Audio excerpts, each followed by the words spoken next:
Hello and welcome to PlayStation Access. My name's Rob and this is Hogwarts Legacy on PS5. I played it for 60 minutes at a recent event hosted by Warner Brothers and was suitably charmed, excuse the pun. Here are 5 ways this is the video game Harry Potter fans have wanted for years. First up, you can create your own Hogwarts student, and the options you have here are deep and varied, from selecting one of 2 voices. I am indeed a student, but I could very well be able to help you. That was quite something. To hairstyle, freckle density, and whether or not you want your very own magical scar, the backstory for which you can presumably make whatever you like.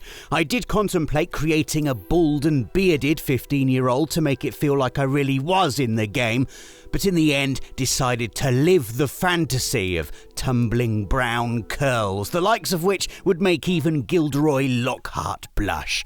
Also, I only had 1 hour with the game and didn't want to spend it all with the character creator, even though I definitely could have. So, hair, freckles, cool scar, let's go. Number 2, and this really is the dream. You can just whip out your broomstick and fly around Hogwarts Castle, which is thrilling in the obvious visceral sense. You know, you're flying, the architecture and the surrounding landscape feels magical and melancholic. But also because doing this is like finally linking together fragments of fictional geography that have so far existed solely on the screen, the page, and within our imaginations.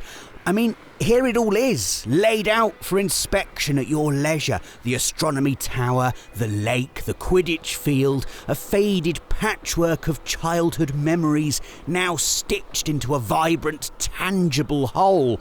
It's like the Hogwarts of our minds transfigured into reality, as if we've collectively conjured some kind of open-world Patronus. I was allowed 10 minutes on the broom and wasn't allowed to stray beyond the castle boundaries despite the magnetic pull of those mournful Scottish mountains, and those 10 minutes felt like 10 seconds. I wanted more to satisfy that sandbox itch, yes, but also because it was just flipping good fun. The rush of circling Hogwarts turrets and towers and then angling into a sharp dive back to Earth did not disappoint. Once back on your feet, number 3, you can explore a fully realised Hogwarts castle, something I've wanted to do ever since squeaking around the corridors of Harry Potter and the Philosopher's Stone back on PS1.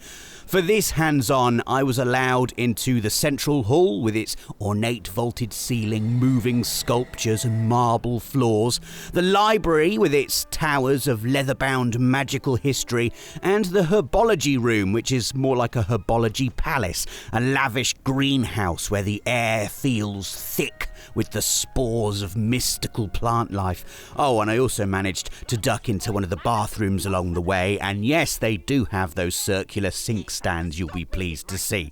Even with my brief time in these places, it was immediately apparent each has been brought to life with reverence, skill, and care. Everywhere feels distinct and alive. There's a thrum of magic in every corridor as students go about their business. I especially enjoyed hanging out on the castle ramparts, silver light framing the distant mountains as students on broomsticks swooped from one lesson to the next. This is the enchanting everyday of Hogwarts I've always wanted to experience, and if the authenticity and denseness of detail I've seen so far is anything to go by, I really cannot wait to fully explore Hogwarts in the final game. Accio, the 10th of February. Number 4 is the combat, a big part of Hogwarts Legacy and something I was pleasantly surprised by. There's a variety of spells with various effects, all of which can be satisfyingly linked together, combo style, with a basic fizz of attacking magic on R2. So you can Leviosa an enemy into the air and then wand them into next week while they're still hanging helpless. It's fast and punchy and feels quite a lot like that bit at the end of the Order of the Phoenix movie where everyone's blasting chunks out of each other. Your major spells are attached to the face buttons, and during my hands-on I got to play around with the likes of Accio, Wingardium Leviosa, Reparo, Incendio, and everyone's favourite Expelliarmus. Oh, and unforgivably, Crucio as well. There's also an invisibility spell allowing you to sneak up behind enemies unnoticed, at which point you can use Petrificus Totalis for a stealth takedown.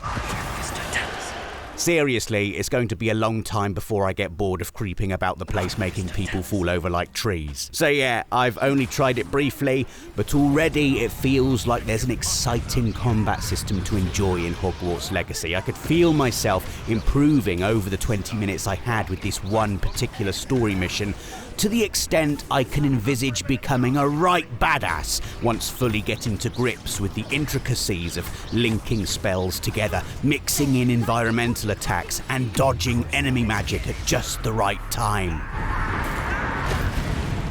The combat leads us into our final entry, all the mini-games and side activities you get to enjoy, one of which is a Hogwarts dueling club. This is a great way to practice slinging spells about, and also another thing Potter fans will remember fondly from the books and movies. I particularly enjoyed the rounds against the training dummy, A, because they don't fight back, and B, it feels great reeling off a 9-spell combo and earning yourself a bunch of satisfying green ticks along the way.